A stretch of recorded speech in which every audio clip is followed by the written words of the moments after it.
না জানি না এই বিষয়ে আমার কোনো ধারণা। আপনাকে ফাঁসানো হয়েছে ভোলাদা? ফাঁসানো হচ্ছে। ভোলাদা আপনাকে ফাঁসানো হচ্ছে একদম ফাঁসানো হচ্ছে ভোলাদা? হ্যাঁ ফাঁসানো হচ্ছে, এগুলো ফাঁসানো হচ্ছে, গেম চলছে। কল্যাণ তো নিজেই আপনার থেকে পদ থেকে রিটায়ার করলেন না। সেটা আমার জানা নেই, আমি আপনাদের থেকে শুনতে পাচ্ছি।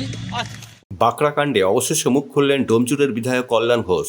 শেখ সাজিদ সহ 3 জনকে দল থেকে বহিষ্কার করা হলো বলে জানিয়েছেন বিধায়ক। ভোলা চক্রবর্তী, শেখ আজাদ, শেখ সাজিদ এই 3 জনকে বহিষ্কার করা হলো দল থেকে। 2 অভিযুক্তকে হাওড়া আদালতে তোলা হচ্ছে আজ। প্রথমে বলি, এরকম একটা ঘটনা ঘটা অত্যন্ত দুর্ভাগ্যজনক, এবং এটা যারাই করুক, প্রশাসন হস্তক্ষেপ করেছে, প্রশাসন তদন্ত করছে।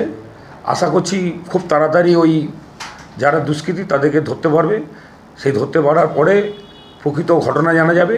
এই ঘটনার সঙ্গে যদি আমার দলের কেউ যুক্ত থাকে, আর ঘনিষ্ঠ বলে কথা নাই, দলের সব কর্মী আমার কাছে সমান, স্বাভাবিকভাবে দল তার বিরুদ্ধে যথাযথ ব্যবস্থা নেবে এবং আইনগতভাবে তার যা শাস্তি, চূড়ান্ত শাস্তি পাবে।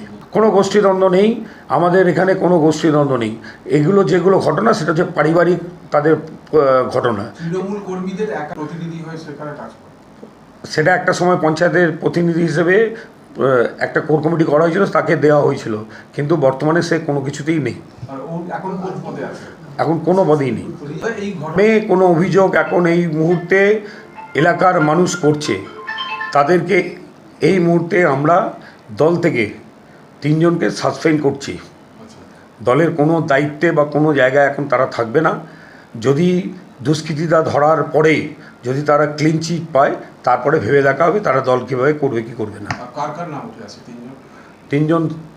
শেখ সাজিদ যদিও এখানে নেই, তবু শেখ সাজিদ আর আমার অঞ্চল সভাপতি ভোলা চক্রবর্তী আর কো চেয়ারম্যান আজহার, এই 3 জনকেই আমরা এখন সাসপেন্ড করছি।